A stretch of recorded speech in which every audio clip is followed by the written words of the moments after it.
Sonic Lab TV. So here it is. This is the Yamaha MOX6. If you saw the unboxing video or unbagging video, thanks ever so much to all the questions. A lot to get through. First of all, let's take a look at the unit itself. This is the 61 key MOX6. It's quite light. I mean, I wouldn't say it's super light, but easily portable and carryable. You can hear that creaking. It's a little bit on the kind of creaky plastic side, but it's certainly robust. I mean, I wouldn't be worried about breaking it, that's for sure. Let's put it down and have a look at the connections. Before we look around the back, we'll just boot it up so we can get a rough idea of how long it takes to get going. There we go. Not too long there, certainly shorter than some keyboards, that's cool. Anyway, here's the connections. We've got the A to D input, that's for connecting to the USB audio interface. On stereo jacks, no combi connector or mic input there. Headphone output, stereo output, foot controller, sustain and assignable control, MIDI in, out and through, two USB connections, an A and a B type. First one goes to your computer for setting up with the audio and MIDI, and the other one I believe is just for, say, plugging a USB stick and saving settings to. 12 volt power supply supplied, and an on-off switch. First thing I noticed about the MOX when I started listening to it was they've done a nice job on the D2As. They actually sound really good, sort of better than I would expect in a synthesizer of this price, so kudos to Yamaha for that. We're listening to voices at the moment, which are the sort of starting point of sounds in the MOX6. There are over 1,000 patches accessible via a category and favoriting system, which is actually quite easy to use. You get performance mode. You can combine up to 4 voices into performance, which will give you layers and splits and that kind of thing. It's kind of ideal for something playing live. And there's also a song mode, which gives you up to 16 multi-timbral slots. You can either access those via your DAW or on the sequencer internally. There are 226,000 note events to record, so that should be plenty. One thing that you have been asking me about is what's the actual voice architecture like? Well, let's take a look. We'll need to load up the editor. So here is the editor for the MOX6 and MOX8. It sits on top of Yamaha's Studio Manager, which is a kind of a global editing system for a lot of Yamaha gear. We'll go straight into the voice architecture.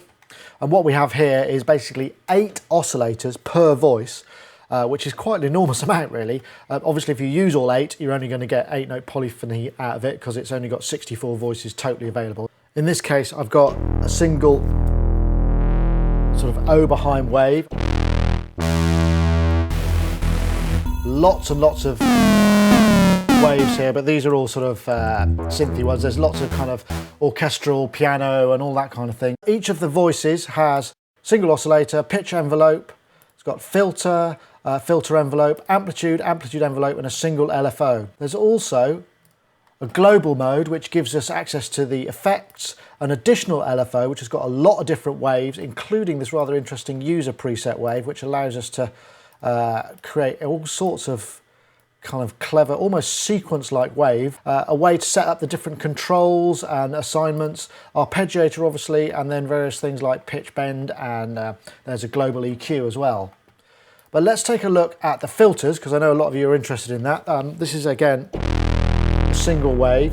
There are 18 filter types: low pass, 12 to 18, high pass, band pass, combined filters. There's quite an interesting dual low pass here. You can hear there's a sort of twin peaks in there. If I go back to the my low pass filter, give you a good old sweep. The one thing I will say is the rotary encoders do tend to make it step a little bit, though with LFOs and envelopes it's a much smoother transition. A couple of cool things. You've got velocity sensitivity on resonance as well as on filter, which is a nice function. And the other thing that you'll notice are these little discs that surround a lot of the parameters. They're actually quite useful for dialing in specific amounts. Anyway, so what I'm going to do is I'll switch on a couple more voices. I've got this other voice, so that's giving me a dual, slightly detuned voice where I've got two saws. If I switch to all, I've set those up so that they only respond up to C3, and I can set the velocity switching, the tuning, the cutoff, the pan level in here. But on the upper voices, I've got two more voices which I've actually assigned to the upper part of the keyboard. So, which is pretty amazing really. So I've got actual up to 8 splits or layers, and this is within a voice rather than a performance. So when you get to performance, there's all sorts of stuff you can do. Stuff gets really interesting when you start introducing effects. If I switch the effects in here, I can route the effects. I've got voice A and B going to a flanger because I've got the effects set up in parallel. So, and then the top voices, I've got going to a kind of massive reverb. I can set the effects to be parallel, A to B, B to A, and then there's a separate vocoder setting.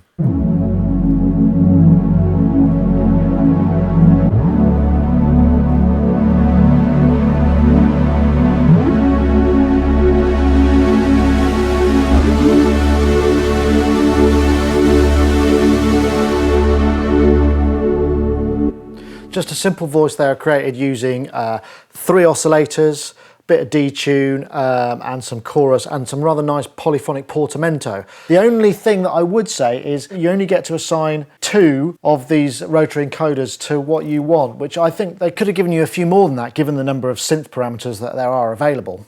So there's been quite a lot of questions about the effects and how they're structured. So let's just go through that quickly. On the voice, the common effects are insert effects A and B. They're also system effects, which are based on a send, and they give you a slightly less but still fairly comprehensive set of processing, more to do with kind of time-based and reverbs and that kind of thing. Then there's also a global effect, which gives you, again, another sort of subset of effects, which sort of compression, mastering, lo-fi, that kind of thing. And then there's also a master EQ section, which gives you a 5-band semi-parametric equalizer as well on top of that. So let's take a look at the A to D inputs, because we can process external audio through the MOX6 engine as well. And this is quite cool. Now what I'm going to do is switch off my video mic and switch on the A to D. So here is the A to D. You're listening to the mic that's going into the MOX input. We can have it as a stereo pair, or sum to mono, or left to mono, or right to mono. And there's also a couple of effects.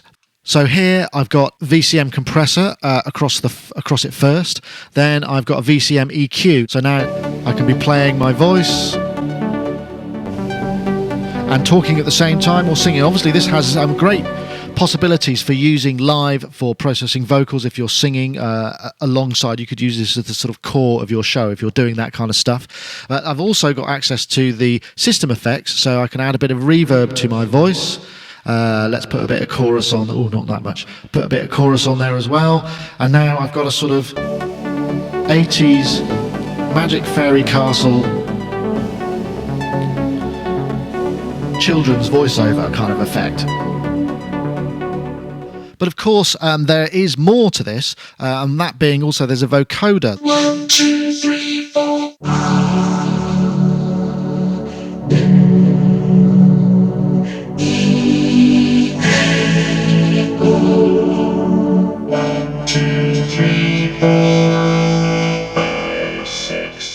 The only thing that there was missing was the ability to bypass or turn down the effects on the A to D input. Say if I wanted to do that, I might be want to kill the reverb or delay on my voice, and I couldn't find a way to do that via any of the assign-fault controls. So that's something missing in my opinion.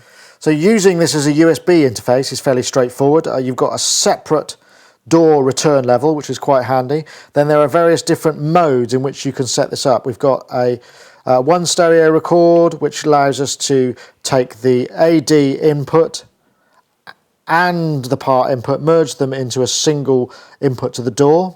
We've also got 2 stereo record, which gives you 2 separate inputs into your DAW. The A to D input and also the part input go into separate DAW inputs, so you can record up to 4 channels from this unit at the same time. And then there's something called VST mode, which to be honest I couldn't really find anything in the manual about it. It looks like a combination of the 4-channel record with some different monitoring routings. So the USB audio interface to my ears sounds pretty good. I mean, I already like the sound of the D2As. The A to Ds sound pretty reasonable to my ears as well, plus you've got all those additional effects that you can process before you get to the computer. So therefore latency might not be so much of a problem if you want to monitor through effects. Obviously if you are doing that, it's down to your host computer and how powerful it is. One thing worth noting is the USB interface is 44.1 24-bit. It's fixed sample rate, so that's something worth mentioning. So overall, we've had a look at the synth engine and the A to Ds and some of the other aspects. There's just too much to do in one review, so I'm going to split this up into a couple of bits. So any more questions, please leave them down below in the comments and we'll try and get to them in the second part of the review. The MOX6 in the UK is $1,051 full retail price. You will find it considerably cheaper if you shop online or check your local dealer. But that's it for this part of the review. I look forward to seeing you next time.